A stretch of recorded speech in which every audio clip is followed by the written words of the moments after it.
Assalamualaikum warahmatullahi wabarakatuh. Perkenalkan, nama saya Atika Haryandani, NIM 2020 D1B 042 kelas 4B. Tugas Teknik Sungai. Kasus dan pemecahan kasus water balance waduk dan kapasitas tampang sungai. A. Kasus dan pemecahan kasus water balance waduk. Di sini saya mengambil kasus di Waduk Wadas Lintang. Waduk Wadas Lintang merupakan waduk yang terletak di Kabupaten Wonosobo dengan fungsi utama sebagai pemenuh kebutuhan irigasi dan juga PLTA. Pada tahun 2008, Waduk Wadas Lintang pernah terjadi kekeringan besar sehingga perlu dilakukan perhitungan water balance agar didapat nilai ketersediaan air, kebutuhan air, dan juga volume tampungan. Langkah-langkahnya yaitu dengan pembuatan assessment area Waduk Wadas Lintang menggunakan perangkat lunak AirGauge 10 2.2. Kemudian perhitungan curah hujan rata pada 3 stasiun di sekitar assessment area menggunakan metode polygon Thiessen. Perhitungan evaporasi menggunakan metode transfer massa dan perhitungan banjir rencana menggunakan metode Hesper. Untuk data yang digunakan dalam perhitungan pada tugas akhir ini meliputi data curah hujan dan klimatologi tahun 2005 sampai 2012. Untuk data irigasi tidak dilakukan perhitungan karena sudah ada pencatatan debit kebutuhan irigasi rata-rata untuk tiap tahunnya.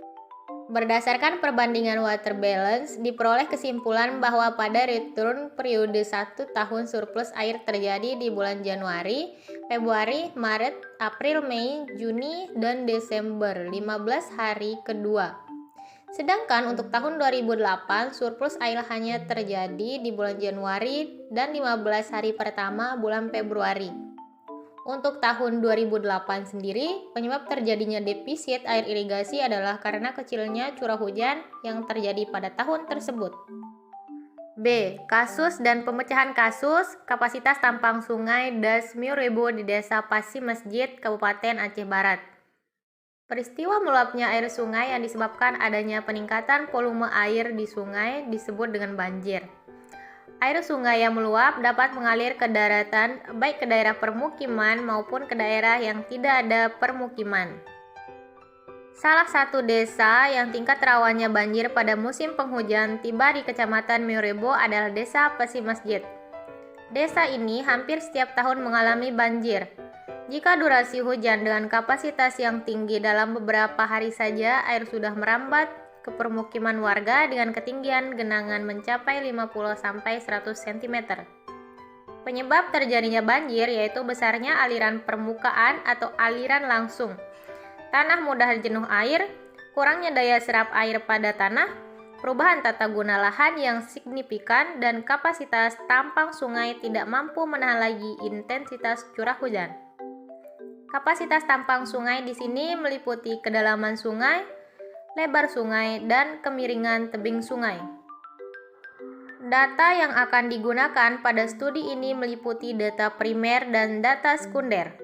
Data primer pada studi ini didapatkan dari pengukuran langsung dan geometri sungai, yaitu melintang dan memanjang sungai, pengukuran lebar sungai, kedalaman sungai, dan kecepatan aliran sungai akan dilakukan pada Sungai Kreng Miorebo, Desa Pasi Masjid.